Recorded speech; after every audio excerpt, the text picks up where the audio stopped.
Hello, I'm Alex Manuel. Today I'm going to be demonstrating the final project for Visual Analytics to Dalhousie, and the project is an interactive dashboard for performing machine learning over different microbiome datasets. Before I can show you the app, I'm just going to quickly describe what microbiome data is. Basically, in a microbiome dataset, every single sample corresponds to a biological sample taken from some site, whether it be soil or a human body site or wherever that microbes live. Those samples will have been fed into a DNA sequencer, and the DNA sequencer will produce DNA string barcodes, unique strings, where each string corresponds to a different microbe. And we consider the number of microbes in the sample to be approximately equal to the number of instances of each unique string.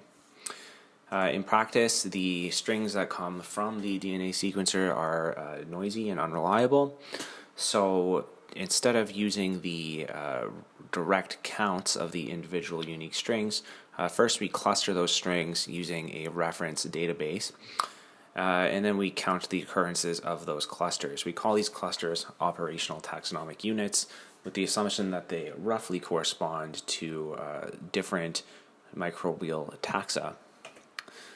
In practice, this can be even more complicated by the fact that there are different reference databases that exist. Different reference databases will result in different clustering results. And so if you pass the same set of samples through different databases, you'll end up with different feature representations for the same data.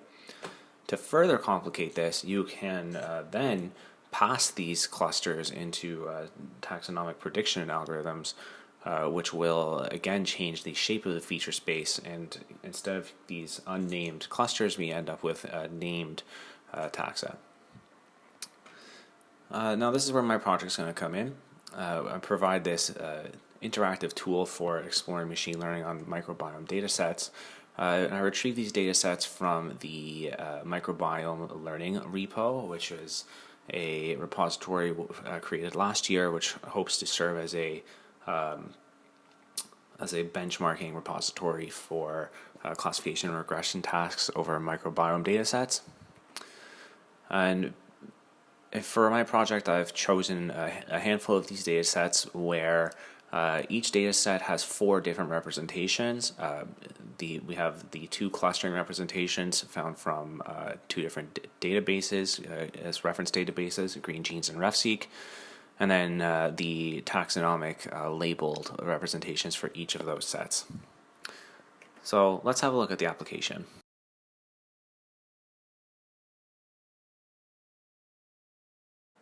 Okay, so the application is built entirely in Plotly Dash, and when you first launch it, you'll be met with this landing page. There's not a lot to say about this. It's basically just outline some of the core features of the application, which I'm going to show you anyway. So we'll just click Get Started.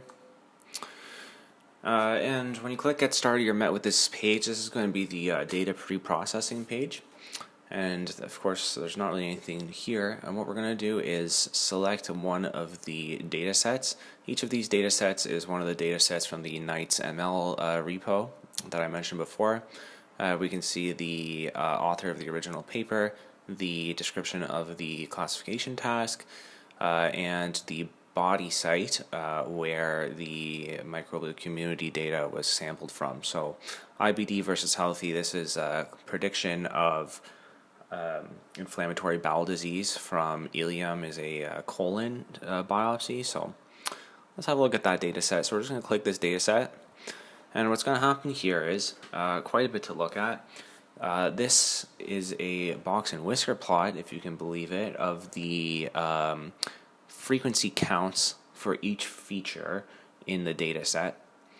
I'll describe these sliders in a second, but we also have tables for each representation down here. Each of these box and whiskers is one of the 4 feature representations that I described: the OTU green genes, taxa green genes, OTU RefSeq, taxa RefSeq. You can recall that each data set has 4 feature representations for the exact same sample. So Down here we get table stats for the feature frequencies of all the features in each dataset representation. So for example, O2 green jeans is blue. I'm going to look at the blue table. I see there are 950 features with very low median, mean, and first and third quartile, and an extremely high max feature by comparison. So this is where the interactive app comes into play.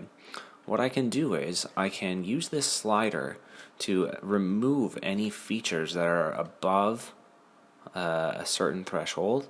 So looking at this distribution, I'm going to slide this slider all the way down to about 1900. Now I can see that it removed 3 features, so that removed 3 outliers. That changed my max feature frequency by quite a lot. Didn't really change my median or my quartiles. It did lower my standard deviation. So for all these plots, I'm just going to slide these right on down to about 2000 or so, because you can see that they all have the same issue here. Let's do it roughly. And I can also adjust upwards, so I can set a minimum frequency as well. And as you do this, you'll see that these box and whisker plots start to look a little more like what you expect.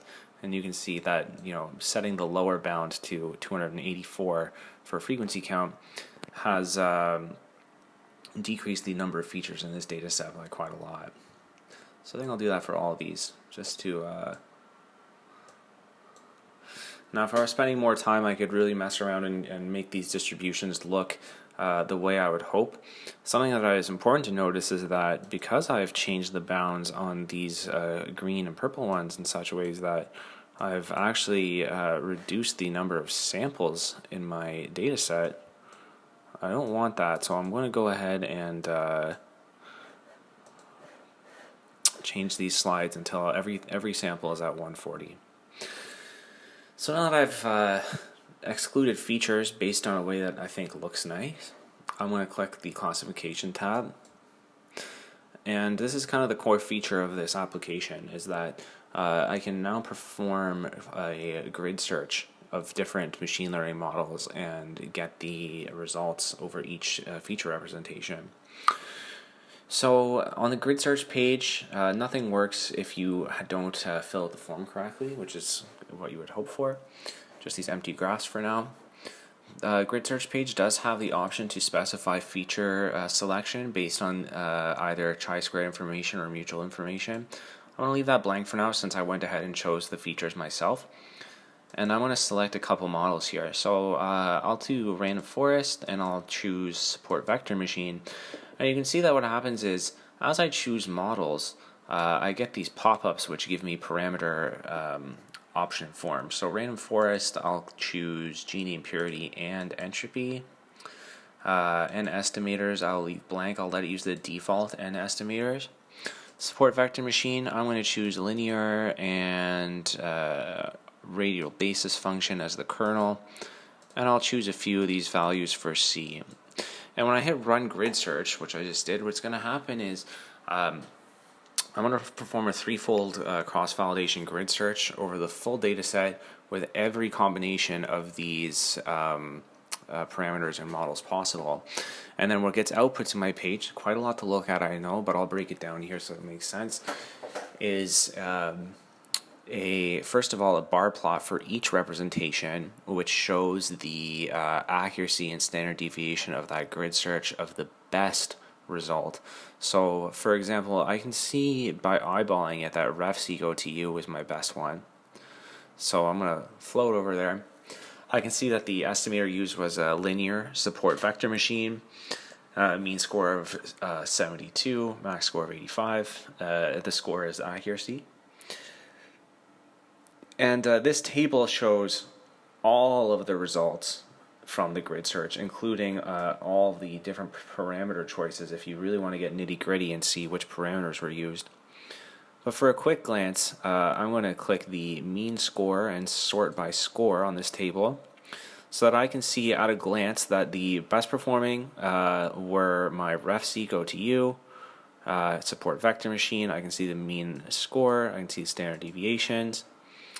And if I want to see this in a more visual view, then I can click all, And this shows the accuracies and standard deviations from the cross-validated grid search of every single possible of every single model that was run in the grid search. So again, I can just float over and I can see what the estimators and the parameters were.